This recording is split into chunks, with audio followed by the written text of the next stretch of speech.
All right, let's get right into it. Today, we're diving into a brilliantly crafted explainer of a terrifying short story called The Uninvited. Now, if you're a horror fan who loves a good haunted house story but craves some real psychological depth, you are absolutely going to love this one. This isn't your standard run-of-the-mill jump scare fest. Nope. It's a meticulous, ground-up deconstruction of the haunted house trope itself. It takes those supernatural elements we all know so well and turns them into a chilling reflection of very real, very deeply rooted power dynamics. We're going to break down the exact mechanics of this haunting to see exactly how the author twists familiar conventions into something that's just entirely new and deeply unsettling. So, think about this cold open hook for a second. The most terrifying thing about the house was not the ghost. It was recognizing in the ghost's certainty something I had met before. Boom! Right out of the gate, that tells us we are dealing with elevated, lore-heavy horror. The monster in this story isn't just some spooky apparition floating in the hallway. It represents real-world control and entitlement. It's basically a massive red flag letting us know that terror here won't just come from things going bump in the night, but from a creeping psychological familiarity that is honestly way more disturbing. Section 1. The Classic Horror Sap. To really appreciate how this story pulls the rug out from under us later on, we first got to acknowledge how perfectly it grounds us in familiar territory. We've got all the classic haunted house red flags here. An old 1923 build that's been sitting empty for over a decade, a quote-unquote motivated seller, which we all know is real estate code for a suspiciously cheap price, right? And of course, the dark history. The previous owner died inside and wasn't found for 3 weeks. Now our protagonist Mara is a rational 26-year-old nurse. She's recently divorced, looking for a fresh start, and she stubbornly ignores every single one of these glaring warning signs in her pursuit of independence and, well, affordable rent. It's the perfect setup. As horror fans, we know exactly what she's walking into, even if she's totally refusing to see it. Section 2. Mechanics of the Haunting. So, shifting gears into the actual rules of the monster, we quickly realize this is definitely not some random poltergeist throwing plates around. This entity has a strict method. 3:14 a.m. The attacks don't just happen whenever. The entity breaches the daylight boundary to feed at this highly specific, recurring time, every single night. It's as if the ghost is observing a strict ritual boundary, literally waiting for the clock to click to this exact minute before it grants itself permission to act. And man, that repetition just builds this agonizing, inevitable sense of dread. When these attacks happen, the room goes freezing cold, and Mara feels this paralyzing pressure pressing down on the mattress right next to her. But being a medical professional, she desperately clings to a medical explanation: hypnagogia. You know, that weird transitional half-awake state right before you fall asleep where your brain can actually hallucinate physical sensations? She tries to rationalize the terrifying physical feeling, this literal shape of cold pressing against her back, as just a hallucination created by her tired brain. It beautifully captures that classic battle between rational modern medicine and ancient supernatural terror. But that rationalization completely shatters when the entity starts leaving physical evidence. Imagine waking up to words traced in the condensation of your freezing window.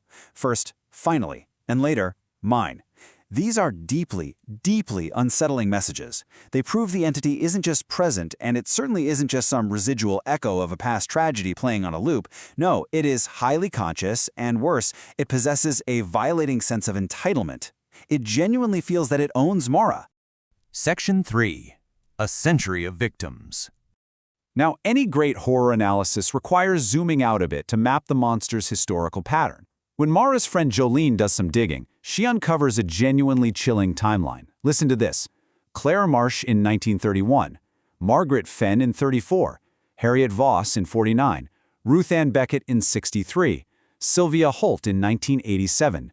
All of them women, all of them living alone, and all of them occupying that exact same master bedroom. The aftermath? Well, some ended up institutionalized. Others, like Sylvia Holt, were found severely malnourished, just staring at the ceiling, never speaking another word. This timeline lays out a devastating century-long success rate. The ghost has systematically been draining vulnerable, isolated women for decades. That makes a total of 6 victims, culminating with our protagonist, Mara. That number really solidifies the incredibly high stakes of the story. And it's through this historical pattern that the true identity of the ghost is finally revealed. It's the original 1923 builder of the house, Thomas Marsh. He died back in 1929, and the guy just never left. He kept taking from the women in his house, starting all the way back with his own wife, Clara. Section 4. Why the Priest Failed. Okay, so here is the crucial point of this entire explainer, a massive, massive trope deconstruction. It's the complete and utter failure of the traditional horror movie solution. Mara does exactly what you're supposed to do in a haunted house story. She calls a priest. Father Dennis, a veteran of 47 exorcisms, shows up with his holy water and his Latin rites. But here's the catch. A traditional exorcism relies on compelling a demon through a higher, outside religious authority. Contrast that with Thomas Marsh's haunting.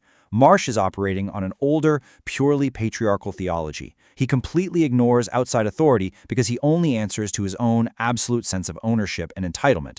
And this brilliantly illustrates the limitation of our traditional horror tropes when faced with a totally different kind of evil.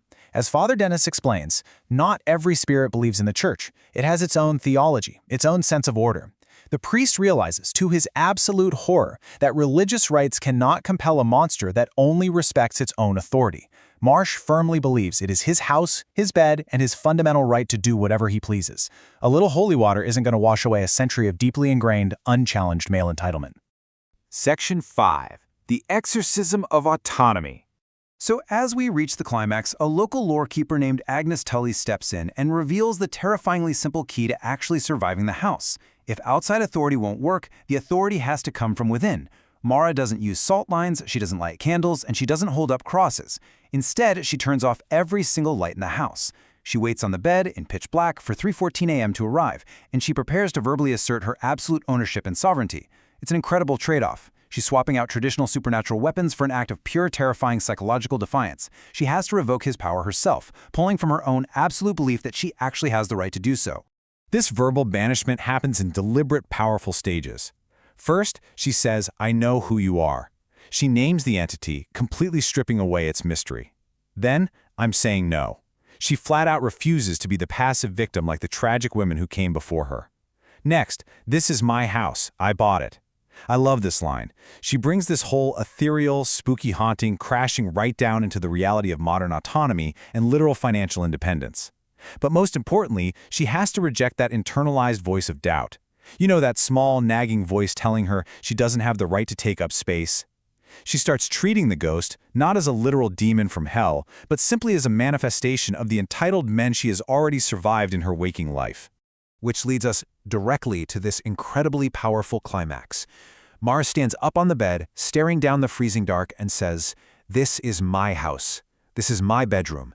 This is my body and my life, and none of it was ever yours. Get out." It is just triumphant. Pure, unwavering psychological sovereignty finally shatters the entity's century of control. And the best part? The ghost doesn't disappear in a dramatic burst of holy light or fire. It leaves with a sound of ancient, disbelieving grief. It's utterly destroyed simply by encountering a firm refusal for the very first time. And that really brings us to the core of this explainer. What happens when a haunted house story stops being about ghosts and starts being about control?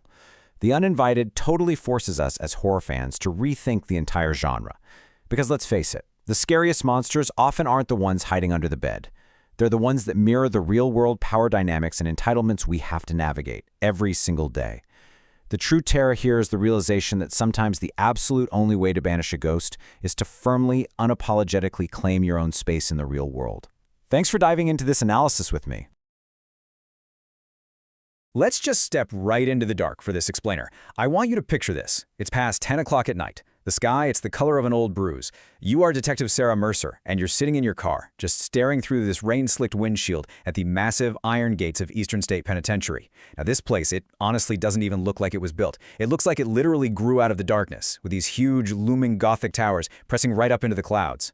You've walked through some absolutely terrible crime scenes over the last 11 years, sure. But just looking at this building, it makes the skin on the back of your neck pull tight. Today, we're going to break down the terrifying events of that specific night, just following the evidence and the chilling records that were left behind. The rain had been falling since noon. You know, when you read that, you can almost hear that rhythmic, heavy downpour, right? It just immediately isolates Mercer. The front gate is actually already unlocked, and it lets out this awful groan as she pushes her way through. She switches on her flashlight, steps into this cavernous, echoing blackness, and she is entirely alone. Suddenly, her phone lights up the dark cab of her car. It's a text from Captain Donahue. The night guard hasn't checked in since 8 p.m., and the building is supposed to be totally empty. Her objective here is actually pretty simple, but it's urgent. Grab the security footage from Block 7. Just get in and get out. But, well, in a place like Eastern State Penitentiary, literally nothing is ever that simple. Okay, before we follow her any deeper into the dark, we really need to grasp the sheer scale of this place. At its peak, this massive, imposing stone fortress held over 1,700 inmates. 1,700! And it wasn't just a regular prison either. It was essentially a machine, specifically designed for absolute, mind-breaking isolation. Every single one of those inmates lived totally alone, ate alone, and exercised alone. And that's where the true horror of Eastern State really lies, in its design. So the Quakers who built it, they genuinely believed that total, unbroken isolation would force prisoners to look inward, right? Like it would lead to penitence and finding God. But instead, it led directly to madness. We're talking about men going for months without hearing a single human voice. Back in the 1880s, guards were reporting these horrifying, echoing screams. Prisoners would literally claw at their own faces in the pitch black, or they'd slip into severe catatonia, just sitting there with wide open, completely empty eyes. So this history, it's not just some spooky background trivia. It is the very foundation of the building that Sarah Mercer's walking through right now. Now, Mercer actually knows all this history. She's telling herself it's all in the past as she walks down the main corridor. Her flashlight is just cutting this pale little cone through the dark, sweeping past these heavy iron doors that have rusted open over the years. But then, underneath the sound of the rain pounding away 40 feet above her, she hears something else. Coon. Coon. Coon. It's slow, it's patient, it's rhythmic.